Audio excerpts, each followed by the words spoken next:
കേരളത്തിൻ്റെ ദക്ഷിണ ഭാരതത്തിൻ്റെ കുംഭമേള എന്ന് വിശേഷിപ്പിക്കാവുന്ന മഹാമാഘ മഹോത്സവം പൗരാണികമായിട്ടുള്ള ഐതിഹ്യമനുസരിച്ച് ബ്രഹ്മദേവൻ്റെ യാഗഭൂമിയാണ്.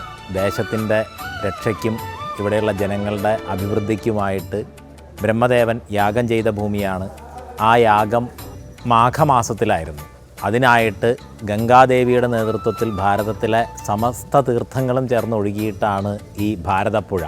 അപ്പോൾ ആ ഭാരതപ്പുഴയിൽ ഈ മാഘമാസത്തിൽ, അപ്പോൾ എല്ലാ വർഷവും ഈ യാഗത്തിൻ്റെ പൂർണ്ണതയിൽ എല്ലാ മാഘമാസത്തിലും ഞങ്ങളുടെ സാന്നിധ്യം ഈ തീർത്ഥത്തിലുണ്ടാകും എന്ന് ഈ എല്ലാ സപ്തനദികളും നമ്മുടെ ദേവതകളും ഋഷിമാരും എല്ലാവരും യാഗത്തിനെത്തിച്ചേർന്ന എല്ലാവരും അനുഗ്രഹിച്ചു.